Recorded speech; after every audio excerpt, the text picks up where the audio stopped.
Hi, everyone.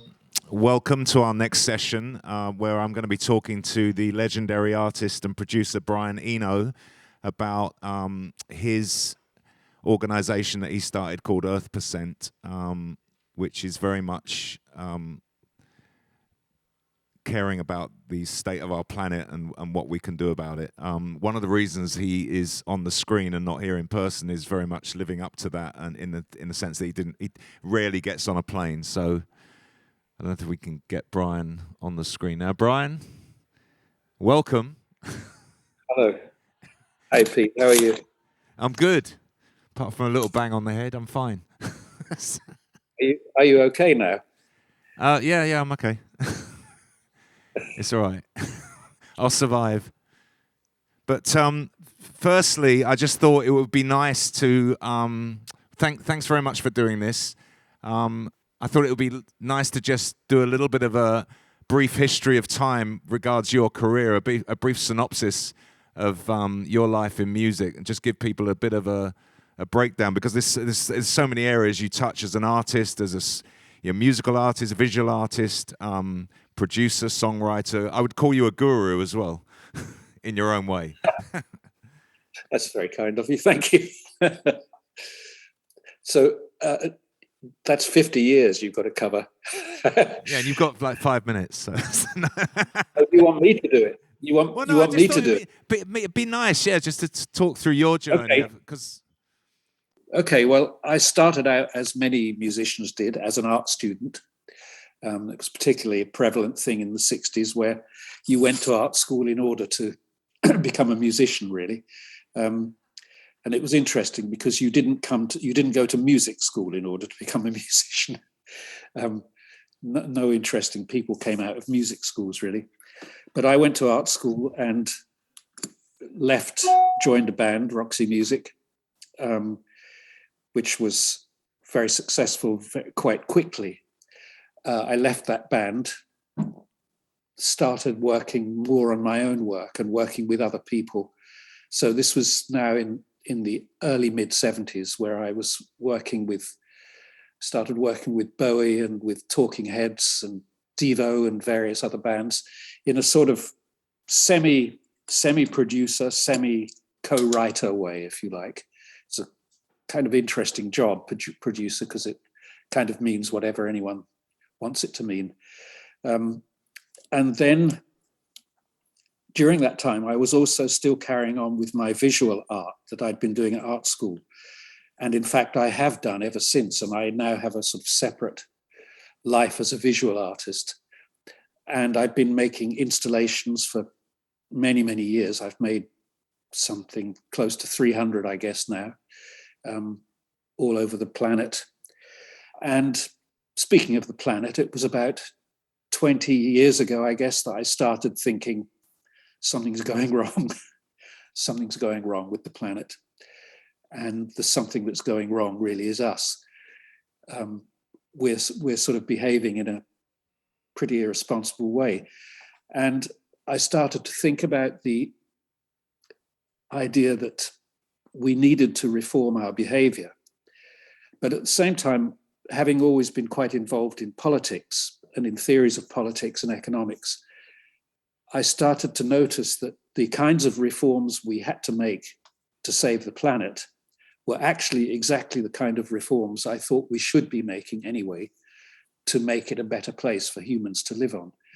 So my message with environmental issues has always been, this isn't just about saving the planet, it's about rethinking the planet and our relationship with it and coming up with a better type of relationship. We've been stuck with I think, a very, very toxic relationship, which is based on the notion that the planet exists for us to extract things from, to sort of suck dry, if you like. And I think we just have to start rethinking that. There's a lot of new economics going on, much of it led by female economists like Kate Raworth and Mariana Mazzucato and Carlota Perez. And it's about a different understanding of our relationship with the world. It's about thinking of it as one might think of a household, a place that you have to look after. You don't just take things from, but that you give things to as well. So that didn't tell you much about my history over the last 50 years. Nice swerve. Yes, it's hard to tell that story because there's such a lot of it in a way. I've just been making albums and producing things and trying to really invent new kinds of music for 40 or 50 years. So in the late 70s, I came up with this idea of ambient music, which was extremely unpopular at first, particularly among English music critics who were all aspiring to be Keith Richards or Johnny Rotten. And the idea of trying to make a music that didn't spit in your eye was, to them, very sort of retro and uninteresting. But gradually it caught on, firstly, actually, abroad in Europe and America. It took a long, long time in England, but finally it did catch on. I mean, you pretty much invented the chill out genre that we know and love here in Ibiza. Accidentally. Funnily enough, Ibiza was one of the places I started thinking about it, because I lived in Ibiza for a few months in the I wasn't aware of that. in 1977. And part of the reason I went there was because I wanted to get away from the British music scene for a while so that I could think without the pressure of the kind of criticism that I was getting there. Criticism hurts, you know. One would prefer encouragement, and I wasn't getting much in England at the time. Okay, let's talk about climate. And before we get into EarthPercent, can you give us, what the latest situation is scientifically? What are the latest projections saying? Where are we currently at with climate change and global warming? Things don't look good, as I'm sure most of you know, and there are major trigger events that are happening that sort of look like they're going to start joining together and having 4 times the effect that they would singly. So the bad news is that we might be seeing some feedback situation starting to develop, where one thing gets worse and that makes another thing worse, which makes the first thing worse again. So that's the bad news, and I'm sure you will know it. There is, however, quite a lot of good news.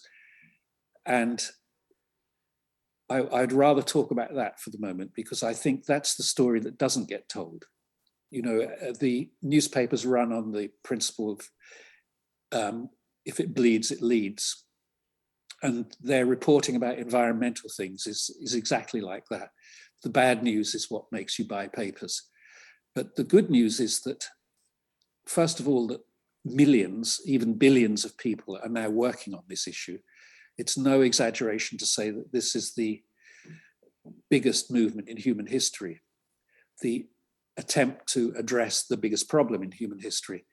And we are now seeing so much new science that is very, very interesting. And as I said, new economics. Economics matters because economics is the theory of how we distribute our resources and what relationships we have with each other and with the rest of the universe. That's a broad definition of economics, but that's what it is.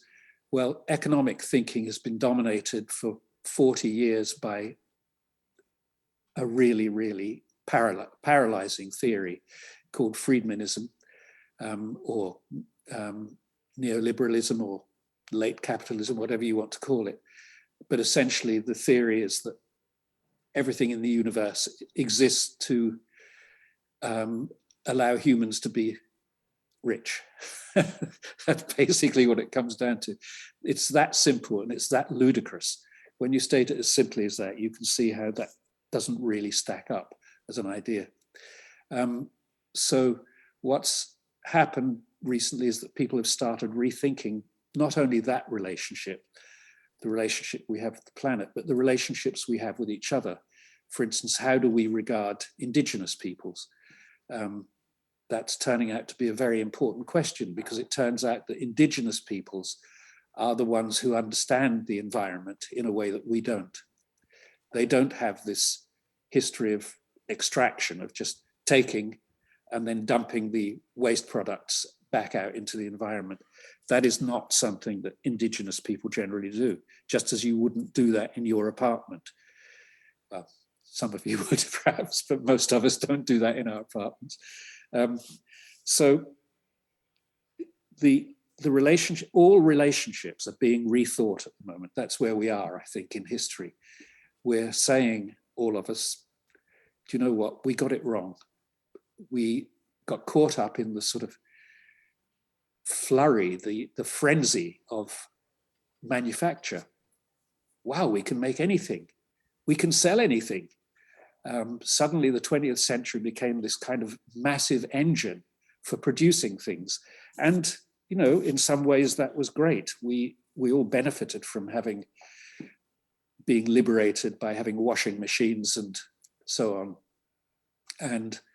And the Green Revolution fed a lot more people, and that was a technological revolution. So I'm not here to say we shouldn't be technologically aware and adventurous. What I'm saying is that we should not expect technology to be the only solution to the difficulties we face. And there has been a sort of utopianism, particularly coming from Silicon Valley, that we can fix it all by technology. You know, we don't have to change our behavior at all. We don't have to change the way we think about anything. We'll just invent a new technology that will sort it all out. And, you know, I can remember having been in at the very beginning of the internet. I can remember those thoughts at that time, that everybody thought, well, if we can all talk to each other, if we can all communicate to each other without having to go through governments, everything will be much better. We'll sort it out with each other. Well, the last decade has shown you how that didn't work out. You know, the realization has been that all technologies, no matter how much we love them and how much we are excited by them, have downsides as well. And we should be a little bit more careful about considering those. And, you know, we've seen the downsides of social media and seen how they have propelled infantile leaders like Trump and Johnson to power, because they understood the machinery. They understood how to make those systems work for them, and took every chance they had to do that.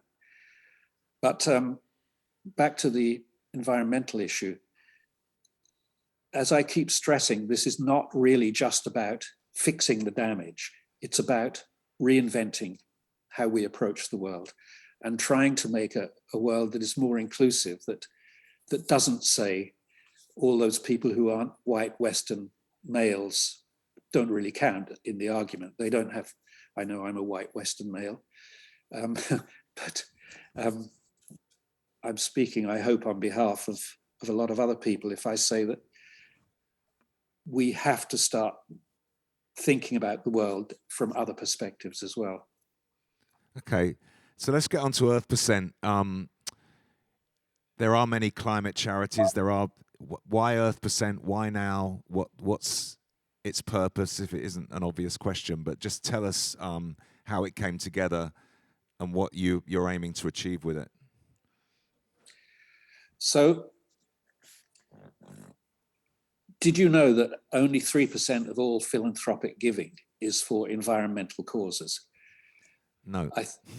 I think that is astonishing. Right.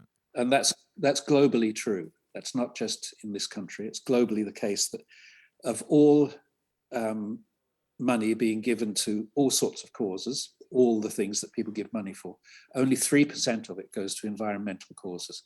So in England, for example, if you look at the list of the 1,000 most well-financed charities, the first climate-related charity comes not in even the top 100.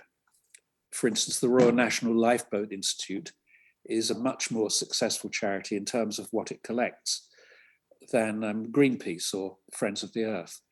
Now, I'm not trying to persuade anybody not to donate to the Royal National Lifeboat Institute or the Institute for the Protection of Donkeys, which is another very successful one.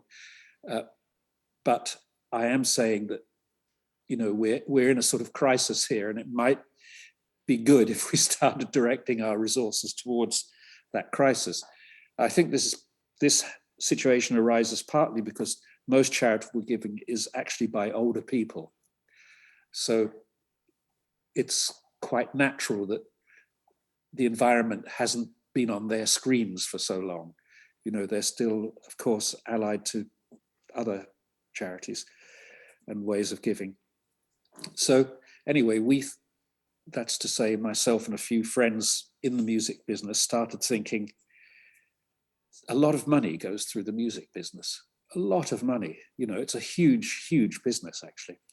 Culture is a huge business.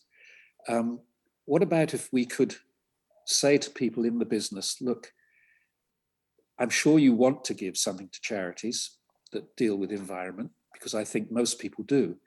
And I'm sure you're confused, because most people are. There are very, very many ways of addressing this. What are the ones that really work? What are the ones that make a difference, that will make a difference for a long time, rather than just the ones that we've all heard about and make you feel good?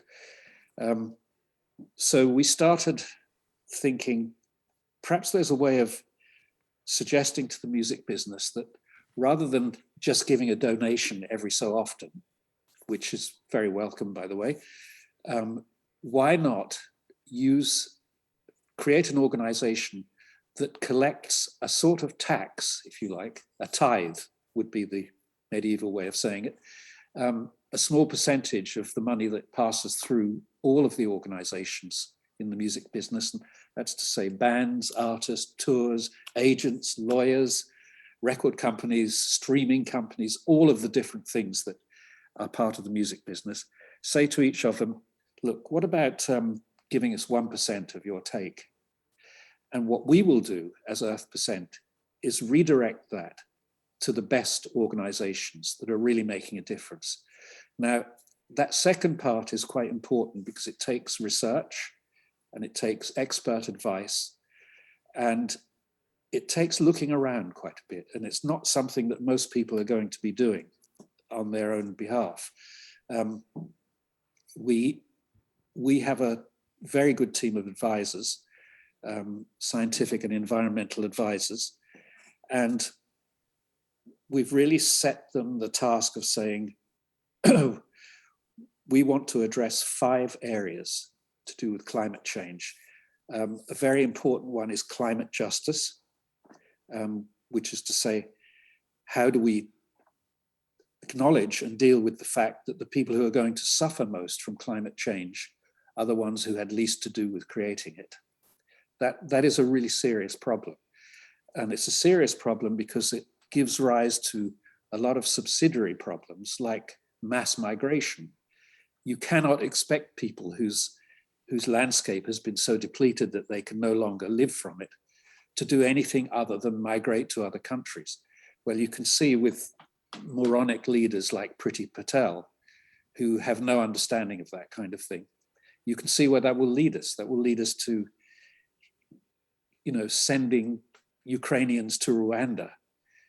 I mean, how nutty can you get?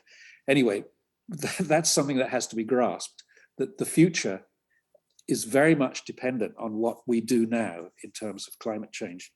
Another area we want to address is energy transition. How do we move from a fossil fuel-based world to a renewables world? That's a scientific question as well as a kind of ethical question. Another important one, currently being addressed very well by charities like Pliant Earth, is how do we enshrine these ideas into law? Now, the important thing about doing that is what happens if ideas aren't enshrined in law is they quite quickly get ignored. So governments will say, yes, we're really behind climate change. We're really intend to be net zero, whatever that means, by 2050. And then as soon as any diversion comes up, for example, Ukraine, suddenly governments are saying, oh, no, we can't afford to do anything like that now. We have to wait till this crisis is over. Now, if we have to wait till each crisis is over, we will never do anything. We have to actually commit and do things, start doing things now. And that means making it legally obligatory. So there's quite a lot of... Do you want to expand on that a little bit? This is really about lobbying at macro level to kind of stop coal power stations being built and things like that, yeah? That's right. So what has happened more and more recently, and Client Earth, which is an organization of 260 lawyers working for the environment, Client Earth leads this really, is saying we will take governments to court if they don't fulfill the obligations that they've signed up to. I'm a trustee of Client Earth, so I'm speaking with a sort of personal interest in this. So for instance, if a company, if a country, for instance, France signed up years ago to a fisheries agreement, which they never enforced, they just let their fishing craft carry on doing exactly what they'd been doing before.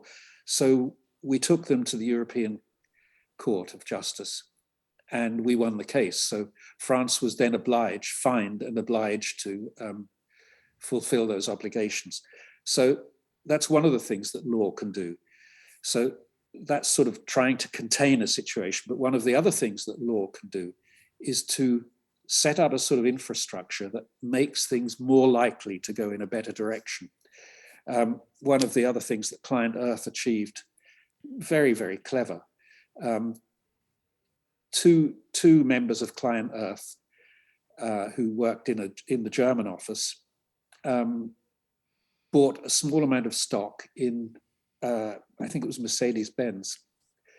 And then they went to the general shareholders meeting with their few dollars worth of stock or few euros worth and said, we think that making diesel cars is a bad business decision. It's clearly not the way of the future. And we think that it's bad news for shareholders. So they attacked it from a purely traditional economic position. But in fact, the movement was carried in that meeting. So that company stopped, in fact, the city of Stuttgart, I think it was, stopped, made legislation that diesel cars would no longer be permitted in the city. This very quickly spread to the car makers who realized that the page had turned on diesel. And all the German car makers, within a very short time, said that they were going to stop making diesel cars. Now, that's a very big difference from a very small piece of leverage, I think it was about 100 euros worth of stock that they had in the company itself. So again, law can say, these are the new ground rules that we're operating on. And that makes a huge difference. It's worked to some extent in this country. It's been very, very slow here because we have a government that is basically still in denial that such a thing as climate change is happening and we ought to be doing something about it. So another thread that EarthPercent is pursuing is an obvious one, protecting and conserving nature. We're interested in organizations that are saying conservation is important. We need to retain intact whatever we have left. We have to save whatever's left. And there are some very good organizations working on that. You and I had a chat recently, didn't we, with Sadguru, an amazing human being whose Save Soil movement is gaining a lot of attention, basically saying humanity is damaging the soil to such an extent that there's going to be no food left, and that's going to be a bigger problem than us, overheating. How did you find that conversation? And does that dial back into EarthPercent? Yes, I mean, he's such a fantastic character. I don't know if anyone in the audience knows about what he's doing at the moment, but he decided to motorcycle. He's a guru, okay, with all the guru gear. a beautiful looking man. But he decided to go by motorcycle it's a kind of Hell's Angels bike that he's got. And he went he's a biker, yes. And he's been traveling from London via Oman, Saudi Arabia, I don't think Israel. he's quite there yet. I think he's in Baku today, but yeah, I think it's India, London to India, stopping as many countries along the way, meeting influencers, governments, climate change, trying to move the needle, basically. Well, you should talk a little bit more about his journey, because it's an amazing thing for one person to do, to say, I'm just going to motorbike into a country and meet up with the Minister of Agriculture or Environment or whoever I can get to see, and tell them that they've been making a big mistake in the way they're running things. Yeah, maybe I can get him to come and talk here next year. That would be an ambition. But anyone interested in that strand should go onto the consciousplanet.com or the Isha Foundation, and you can follow what Sadhguru is up to. Is there a strand in EarthPercent that you're saying that looks after? How are you interacting on the kind of nature and environment? So, well, as I said, one of the threads is conservation of nature. Okay. So there's an organization called Global Green Grants, for example, that looks at generally quite small conservation projects in different parts of the world, small but important conservation projects. I just was contacted the other day by a lady in Romania who's saving quite a big piece of forest in Romania. Now this is, old growth forest. The point about old growth forest is that it's different from newly planted forest. It has a very, very rich ecology that involves lots and lots and lots of beings, lots of different types of creatures. So planting trees is great, and we should do it, but much, much more valuable, if we can, is to save forest that already exists. So conservation is part of what we're talking about. And the very last thing, I should say, the last thread, not in terms of importance, but just on this list, is greening the music business. So if we're going to talk the talk, we should walk the walk as well. If we really do concern ourselves with how much carbon we're putting into the atmosphere, then as a business, we should be doing that. And I'm glad to say there are lots of musicians who are thinking about this now. And some of them have been very committed and have put a lot of resources into it. Coldplay, for example, have a kind of permanent team of, I think, 3 or 4 people who are working on the environmental impact of that band. So, like everybody, they don't want to give up performing completely. They want to carry on, but they want to see how they can improve that process. How can we make, for instance, one of the biggest issues with carbon emissions in regards to touring is not the tour itself, but getting the audience to the shows. So if you think you're playing to a stadium of 100,000 people and they've all driven to your show, that's a big footprint, arguably quite a lot bigger than the footprint of getting the band and all their equipment there. So Coldplay are starting to experiment with ideas like setting up buses so that people are bused to the show and bused back home. That you can imagine what a saving that would be if instead of 30 vehicles with 30 people in them, you get one vehicle with 30 people in them. So there's also the 1975 thinking. There are quite a few bands now who are really conscious. Billie Eilish is another one, who are really conscious of, we can't talk about saving the environment if we aren't doing anything towards ourselves. So we would certainly like to become a kind of advice center to say, this is how that works. Coldplay is associated with EarthPercent. So is Billie Eilish. So is the 1975. So all those people I mentioned are in a way a resource for us to say, look, these are the experiments being done. How should we? Here's how to do it. This is what people are working on.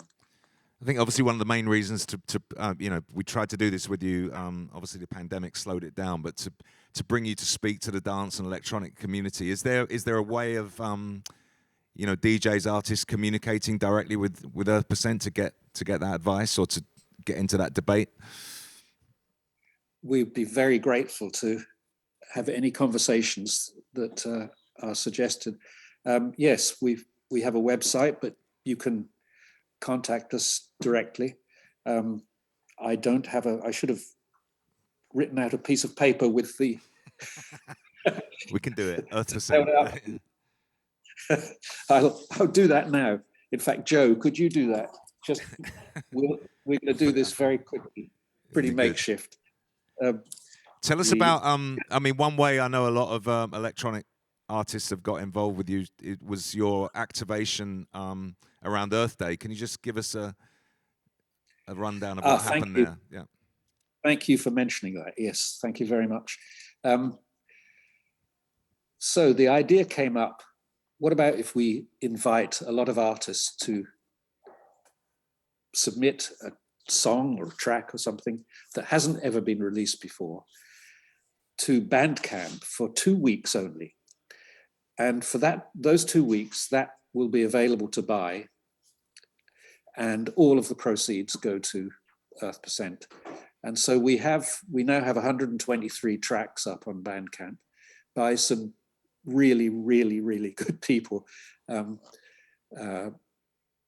Possibly not people who would normally have a Bandcamp audience, but we're hoping that they might get a look in now. So I wish I had another list to show you who they all are. You can go and find them on Bandcamp. Here's the first one. There you go. You have to go a bit higher, Brian. Oh, sorry. Now it's blurry. Why is that? Yeah. You have to go back. It was there at the beginning. No, it's too close. This is this is pretty low tech. There you go. There you go. You got it. All right. I think like Google Translate's trying to do something with it or something. It's like, there you go. But after a while, it seems to vanish. No, that's good. Okay, thank you. Yeah, it vanishes because the system suddenly thinks, oh, that must be in the background because that's not his face. So there you go. Would you? It seems like the Bandcamp activation is something that could happen on a regular basis. Yes. I think a lot of people didn't know about it as well. So yeah. No, this is the first time we've done it, and we hope that it will be the first of many times. That it's been very, very exciting. The best thing is that so many young bands took part in it, and I have to say this is an interesting aspect of this whole business, that it isn't hard to persuade young people to be part of this. They see this problem in the way that people of my generation perhaps don't so much. They're very much more aware of it, I think. You touched on it right at the beginning, but I think music and community, the music community is. What are your views on why it's so effective when it comes to getting people's attention? Well, you've been involved in some. I think back to like Live Aid, Band Aid. Yeah. I think, first of all, people realize that if you're an artist, you're probably doing the job that you wanted to do. And I think that it's rather different if a politician is asking you to do something. You think, what's in it for them? Why are they doing this? With environmental conservation or climate change activism or so on, there's really nothing in it for us. There's no reason why I would be doing this other than that I want to try to save the planet or be part of the movement to save the planet. There's nothing to gain other than that. Nobody's going to vote for me because I'm not standing for election. So there's a kind of faith that oh, these are people who are enjoying their lives anyway, doing what they want to do, and they've chosen to take time to do this. So perhaps I'd trust that. They're not politicians who are struggling for power and wanting to get elected. They're people who are, in a certain sense, disinterested in terms of their own, what they have to gain from it. The other thing I think is because what artists are doing, always, what all artists are doing, is trying to imagine different worlds. Now, that different world can be just a song, or it can be a huge, Wagnerian Gesamtkunstwerk, or total artwork, or it can be something as small as a cardigan that somebody's knitting. Artwork covers such a spectrum, and the work of artists is to try to compress a world into a thing, to say, this song, it's a little world that you can spend some time in, 3 minutes, 30 seconds, whatever it is. What does it feel like to be in that world? That's what art is always saying. What does it feel like to be in a different world? This one or that other one. Which ones do you like? And I think that's the way that humans test the future and get a feeling for the future, by going into these little simulations of future worlds that we call songs or paintings or sculptures or films or whatever else. Now, you can see how this is very clearly the case with books. When somebody writes a novel, what they do is they describe a world, and then they describe some of the things that happen in that world. And you have emotional responses to it. You think, oh, I don't like that. Oh, I do like her. I don't think that's quite right. You have a set of moral and emotional responses to the worlds that are presented to you in a novel. And that's how we rehearse and understand our moral and emotional vocabulary. That's how we find out what we like. We don't generally do it rationally in the sense of sitting down and making scientific and philosophical deductions. Some people do, but most of us don't. Most of us see things and we have feelings about them. And then those feelings guide the decisions we make. So what I'm trying to say, I suppose, is that artists are people who spend their time thinking about worlds, how other worlds could be, how they should be, how they shouldn't be. So I think people understand that about artists, that that's the job. And there's a kind of certain level of trust that if that's what you spend your time thinking about, then it might be worth listening to you on that subject. Okay. There's a couple more things I want to ask you, just conscious of time. There was a book you recommended me about a year ago. It took me quite a while to get through it because it's huge, but I absolutely blew my mind, which was Ministries of the Future. Oh, yes. Which is a novel about what life might be like in 30 or 40 years if we don't heed all the warnings about climate change. I mean, some of those themes are amazing. I mean, are there any what are the ones in that book that resonate for you that really you think could be achievable? I mean, put you on the spot. Yes, it's a big book, and it's a very, very good book. It's a really good book to read. It's a novel, so but it has internalized a lot of the science that is going on at the moment. The book is by Kim Stanley Robinson, and it's called The Ministry for the Future. And I hope that some of you will read it. It's a really good book. And it's a kind of, in a way, a handbook for how we could deal with the future. As I said, it's very well informed. The science is extremely accurate. Most of the things that he discusses as strategies for dealing with a warming planet are actually feasible, and some of them are already in operation. And it's, in the end, a fairly optimistic book in that, in the end, we get through the crisis in about 50 years' time. It's interesting that some of the ways that he talks on many, many levels about a new economics that I mentioned earlier, but also about a new kind of spirituality. And I think this is a very important point to talk about. I keep saying to people now that we're only going to save the planet if we fall in love with it. And that sounds very romantic, but I think it's worth being romantic about this. I'm not a romantic generally, but about this I am becoming more and more so. The great filmmakers like David Attenborough and the other nature filmmakers are really saying to us, look at this amazing, incredible, unlikely happenstance. The only thing we know like it in the universe, this planet, the only thing that has this concentration of intelligence and life, actually, it's the only life that we know of, that it looks like there ought to be other life in the universe because there's so much of the universe, 300 trillion stars or whatever the current estimate is. And yet we have no sign that anywhere else in the whole universe has this extraordinary range of life forms evolved, from nematode worms to elephants to those creatures that live at 130 degrees centigrade down in geysers at the bottom of the ocean.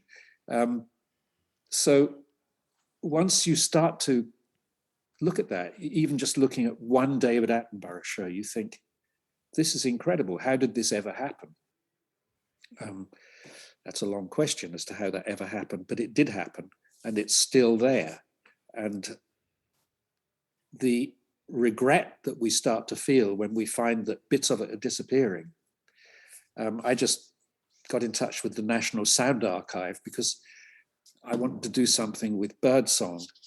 And I said, have you got recordings of birds that no longer exist? They said, oh yes, plenty, which is kind of sad news in a way. One had hoped that they would say, oh, no, hardly any. But no, there are plenty of recordings of birds whose songs still remain on digital files. Yeah, but they don't remain any longer. Okay. So I think back to the Kim Stanley Robinson book, which I will unashamedly give a huge plug for, Ministry for the Future. It's a book that says we have to be changing at many, many levels. The economic, the social, the legal, the political, and the personal, actually. Anyone on its own isn't going to be enough. We have to change at all those levels. And the promise of the book, and this is kind of what I said at the beginning, if we make those changes, if in order to make the world work, we have to make women equal partners, we have to make Indigenous people equal partners, we have to stop thinking that we can treat the planet as an endless kind of quarry that we just drag materials out of and then dump the rubbish back in. If we do all of those things, we don't only save the planet, we end up with a better planet. And that's kind of what I'm hoping for. Well, it's been a huge honor to have you join us at the International Music Summit this year, Brian. Thanks so much for your time. I'm conscious of a couple of minutes. I don't know if we can address a couple of questions from the audience. Yeah. Hopefully you can hear, Brian. Thank you very much. My name is Davide Bonomi. Thank you, Brian, for raising such an important issue. I understand you said that we cannot always look for a technology solution. However, as you know, with Elon Musk, Tesla cars are super nice. However, batteries require a lot of lithium. So I wonder, what is your personal opinion, and also through your team of researchers, what's your opinion? Do you think this is a solution, or are we mining for lithium causing another problem? It is another problem, but there's an expression that we have in England, which is the best is the enemy of the good. I find myself using that expression quite a lot lately. So of course, there are always better ways of doing things.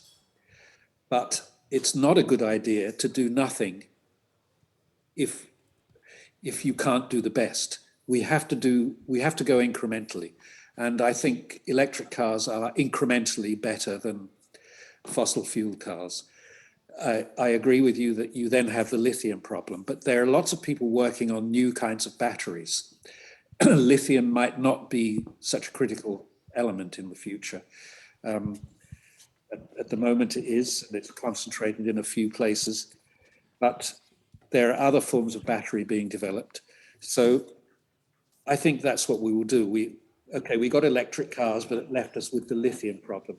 We'll solve the lithium problem soon, and then there'll be another problem. There's never going to be a single moment where we say, okay, it's all fixed now, we can relax. So I think what I would say is don't worry too much about lithium. It's a bit like the nuclear power station debate as well, because yes. It was. Yeah. Anyway. Hi, hello. I'm Sarah. I just wanted to say thank you for being an activist. It's really inspiring. I'm an artist as well, and yeah, I just think that we need more philosophy in the world of music and in general. I guess my question is, we've been talking a lot about, decarbonization and stuff. Do you believe in degrowth, and do you think that we need to produce less music and just do less in general? So do you believe in degrowth is my question. In certain areas I do. For instance, I really don't think that we need to have a greater proliferation of new types of washing powder, which are essentially all chemically all the same. And the variety exists there simply to persuade people to put their money in one place rather than another.